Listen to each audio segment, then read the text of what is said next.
여러분 안녕하십니까? 11월 1일 뉴스플러스 시작합니다. FOMC를 하루 앞두고 우리 증시가 일제히 강세를 보였습니다. 네, 증시 상황과 FOMC 전망까지 살펴보겠습니다. 배성재, 오민지 기자 나와 있습니다. 예, 먼저 배 기자, 오늘 우리 증시의 경기가 어렵다는 시그널들이 좀 곳곳에서 나오고 있었는데도 뜻밖의 좀 강세를 보였거든요. 어떻게 봐야겠습니까? 네, 미국 공개시장위원회 FOMC 회의 발표를 하루 앞두고 좀 화색이 돌았다고 할 수 있겠습니다. 예. 코스피 지수 한 달 만에 2,300선을 회복을 하면서 2% 가까이 상승을 했고요. 연일 이어지고 있는 외국인 매수세도 오늘 상당히 뚜렷했다고 볼 수 있겠습니다. 오늘 새벽부터 이제 잠시 뒤부터 미국에서 FOMC 회의가 시작이 되는데 상당히 좀 이례적인 상승세라고 할 수가 있겠습니다. 통상 우리 코스피 지수가 이날에는 좀 보합세를 보여왔거든요. 예. 상당히 신기해서 지난 세 차례 FOMC 전날에 코스피 지수를 좀 알아봤는데 6월에는 1%대 하락을 했다가 7월과 9월에는 소폭 상승하는 데 그쳤습니다. 오늘의 이례적인 상승에는 아무래도 좀 투자자들이 그리고 외국인들이 FOMC 결과에 좀 기대를 하고 있는 게 있지 않느냐 이렇게 해석을 해볼 수가 있겠습니다. 예, 오늘 오후 들어서 상승폭이 특히 좀 더 확대되기도 했는데 이제 중국 정부가 여행 산업에 대해서 이제 소비 촉진을 할 예정이다. 이게 제로 코로나 완화에 대한 기대감을 좀 키운 부분이 있었고요. 또 BOJ에 대해서 이제 일본의 이제 상공회의소죠. 네. 그쪽에서 통화 정책에 좀 변화를 줬으면 좋겠다 이런 요청을 한 것으로 전해지면서 일본도 금리를 올리는 게 아니냐 이런 기대감이 뭐 엔화의 강세를 좀 부추겼다 이렇게도 풀이가 됩니다. 네. 오늘은 주로 이제 원전하고 2차 전지 쪽이 많이 올랐죠? 예, 그렇습니다. 일단 폴란드로 13년 만에 한국형 원전이 수출된다 이런 기대감도 있었고 네. 2차 전지 쪽은 지금 수출 실적이 잘 나오고 있기 때문에 이런 부분 좀 영향을 미친 걸로 보입니다. 10월 기준으로 했을 때 역대 일단 최대 금액 수출이 이루어졌다라는 또 발표도 나온 상황인데 원전 쪽 같은 경우는 아직 협력 의향서 수준이기 때문에 본계약 체결까지는 조금 더 확인해야 할 부분이 있다라고 좀 정리를 해볼 수 있을 것 같습니다. 오 기자, 일단 뭐 배 기자 말대로 지금 FOMC 앞두고 좀 이례적인 상승세를 보여줬거든요. 오늘 밤 미국장 분위기도 좀 비슷하다고 봐야 될까요? 네, 일단 파월의 입에 시선이 몰리고 있지 않습니까? 그런 만큼 시장에서도 조금은 좀 소극적인 모습을 나타낼 수도 있다는 점 확인하실 수 있겠습니다. 어젯밤도 뉴욕 증시는 주춤하는 모습이었는데요. 이 피봇 기대감을 앞두고 불확실성이 확실히 좀 높아진 상황이긴 합니다. 업종별로는 다만 이 기술주의 매수 유입세를 좀 예의주시하실 필요가 있겠습니다. 이 블룸버그에 따르면 기술주와 소비주의 밸류에이션 격차가 상당히 많이 줄어들었다고 하는데요. 보시는 것처럼 올해 초만 해도 이 두 업종의 격차가 굉장히 좀 나타나는 모습을 보이고 있습니다. 하지만 점차 올해 약세장을 거치면서 이 밸류에이션 격차가 굉장히 많이 줄어들었습니다. 사실 이런 유망 기술주에 좀 투자하고 싶으신 분들도 밸류에이션 부담 때문에 좀 부담스러우셨던 분들이 많을 수 있는데요. 이번에 약세장을 거치면서 이 부담이 줄어들었고 앞으로 이 기술주에 저가 매수세가 유입될 수 있다는 점을 확인하실 수 있는 겁니다. 이번 FOMC 발표가 시장에 좀 우호적으로 나오게 되면 기술주들에 대해서 이 저가 매수세 확인하셔야 되겠습니다. 네, 일단 그리고 오늘 밤에 중요한 지표들이 또 굉장히 많이 발표가 됩니다. 이게 사실 FOMC 결과 자체에 영향을 줄 만큼 또 중요한 요소들 아닙니까? 네, 오늘 밤에 주요 지표로 미국의 10월 ISM 제조업 지수, 또 9월의 미국 졸트 보고서가 발표가 됩니다. 이 과거 폴 볼커 전 연준 때요, ISM 제조업 지수가 위축되는 모습을 보이자 이 금리를 인하하기도 했습니다.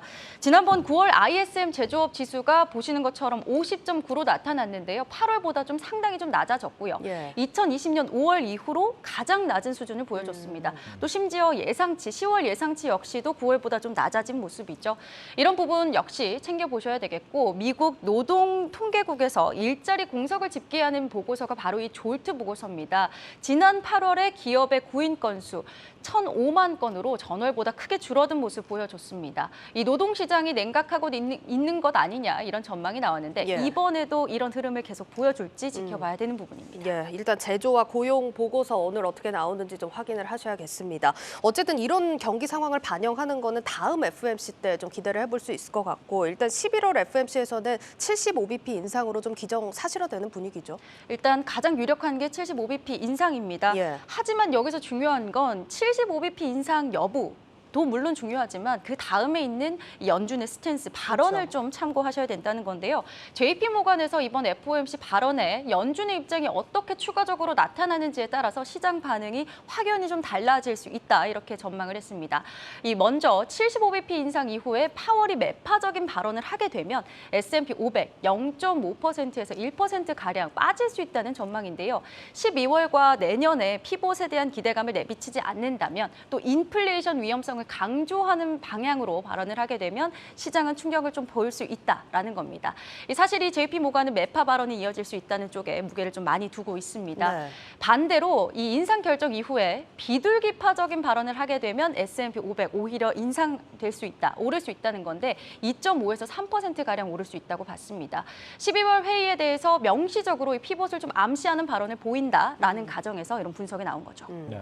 상승폭 수치는 뭐 정확하게는 잘 모르겠습니다만 네. 75bp 인상 후에 이제 어떤 발언이 나오느냐에 따라서 등락이 좀 좌우된다 이런 얘기입니다. 네. 이번에 75bp를 올리게 되면은 어쨌거나 우리 금통위가 열리는 3주 동안은 꼼짝없이 이제 금리가 역전 현상이 벌어지게 됩니다. 네. 그럼에도 오늘 우리 증시가 상승세를 보이는 데는 역시 연준 피벗, 그러니까 긴축이 조만간 끝날 거라는 기대감이 작용하고 있는 상황으로 보이는데 네. 이런 기대감은 왜 나오고 있는 겁니까?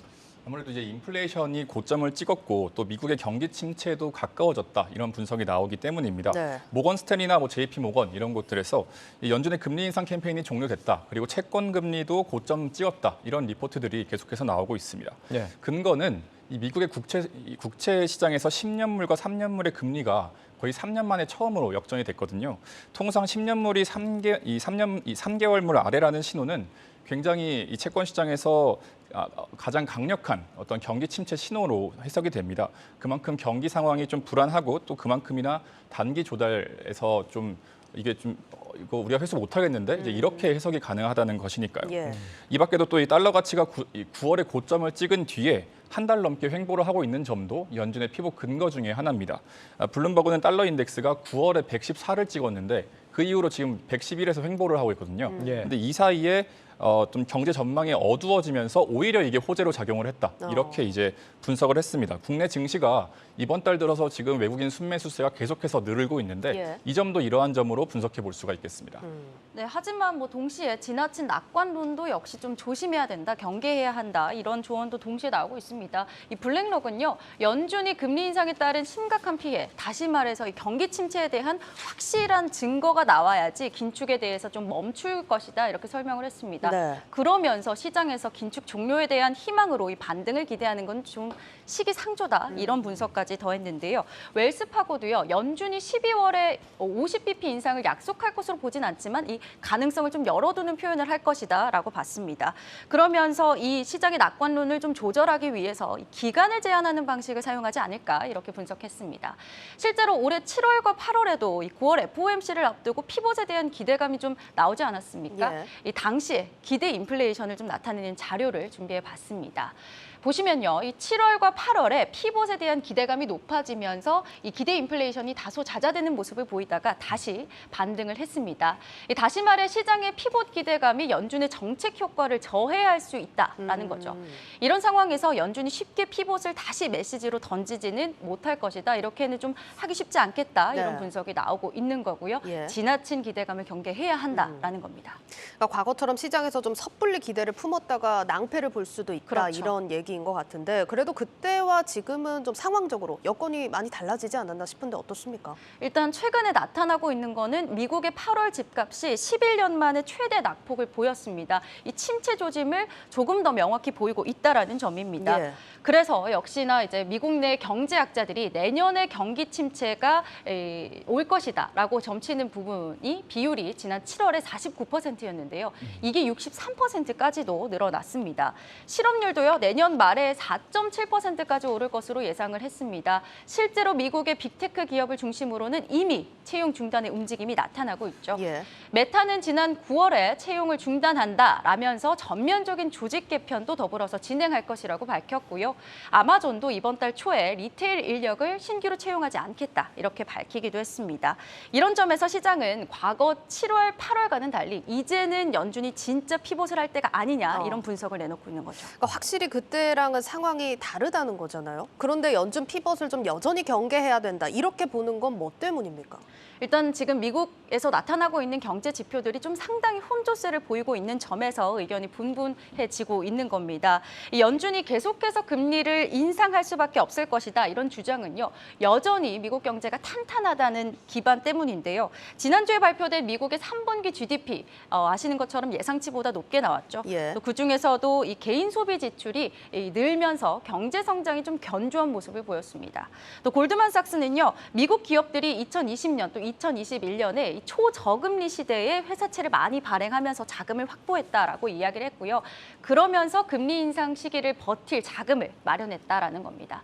물론 앞서 나왔던 경기 침체 시그널들도 분명하지만 여전히 미국 경제가 잘 버티고 있다라는 걸 보여주고 있다는 점에서 주목하셔야 되는 겁니다. 그래서 오늘 발표되는 가장 최신 지표들까지 살펴보시라는 거죠. 네, 연준이 긴축을 멈춘다고 하더라도 물가가 안 잡히게 되면 상황이 더 어려워지는 거기 때문에 지금 축포를 터뜨려야 되는 상황이 맞는지 좀 걱정이 됩니다. 박 기자, 오늘 증시에 지금 외국인들이 유입되면서 우리 환율이 오늘 1,410원대까지 떨어지긴 했습니다만 여전히 이제 1,400원대 위라는 사실은 변함이 없거든요. 네. 이번 금리 역전 시기가 되면 환율이 더 심하게 올라가는 거 아닙니까? 걱정이 되는데요. 뭐 미국 기준금리가 오르면은 우리나라에서 투자 자금이 빠져나간다 이런 거는 너무 쉬운 경제 원리 중에 하나겠습니다만 네. 한국은행이 지금 아무리 매파적인 기조를 유지한다고 해도 연준의 금리 수준을 따라잡기가 쉽지 않은 게 현실입니다.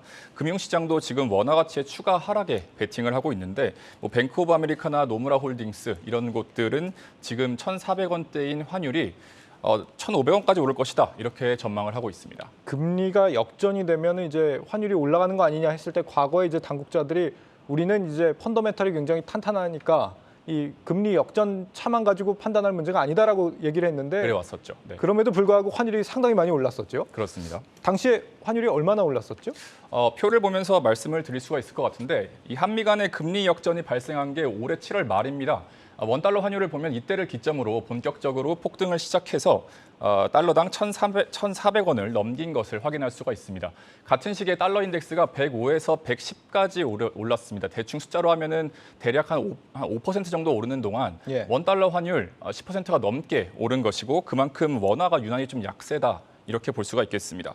이 한미 금리 차가 지금 3주 동안은 1%포인트 정도가 차이가 날 것으로 예상이 되고 있는데 앞으로 더 어떤 차이가 더 벌어질 수도 있다. 이렇게 분석을 해볼 수 있겠습니다. 그때보다 우리 경제 뭐 펀더멘탈이나 교역 여건이 더 안 좋아지고 있는 상황이기 때문에 충분히 우려할 만한 상황인 것 같습니다. 네. 특히 좀 내부 사정이 굉장히 좀 취약해져 가는 게 느껴집니다. 네. 기업들 지금 자금 조달 문제 우려를 더해가고 있는 상황 아닙니까? 네, 상당히 심각하다고 할 수 있습니다. 이제 우리도 이제 기준금리를 이번 달 24일에 0.5%포인트를 미국을 따라서 올릴 것이 유력하게 지금 점쳐지고 있는 상황이죠. 네. 예. 걸림돌은 모두가 잘 아시다시피 자금 경색입니다.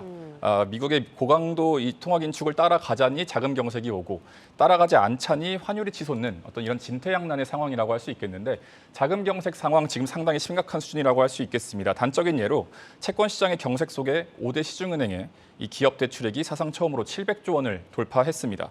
채권 시장에서 자금 조달이 안 되니까 은행에 손 벌리는 기업이 늘어나고 저번 달, 그러니까 10월 한 달만 해도 9조 원이 는 것으로 지금 집계가 되고 있거든요. 이렇다면 금리 인상 속에 대출 이자를 감당 못하고 도산에 처하는 기업들이 늘어날 거다. 이러한 우려도 나오고 있는 상황입니다. 실제로 우리나라 주요 기업들의 신용 부도 스와프 CDS의 프리미엄이 빠르게 치솟고 있는 것으로 나타나고 있습니다. 네. 신용 부도 스와프는요. 채권이나 대출이 이제 어떤 부도를 맞았을 때 이 원금을 얼마나 덜 돌려받을 수 있는가 이거를 이제 파생 상품으로 내놓은 것이라고 할 수 있는데 예. 이 CDS의 프리미엄 그러니까 일종의 가산금리라고 할 수 있는 수치가 어느 정도 이게 예. 높을수록 좀 부도 위험이 높고 그리고 예. 원금을 돌려받지 못한다라고 이제 우리가 분석을 해볼 수가 있겠습니다.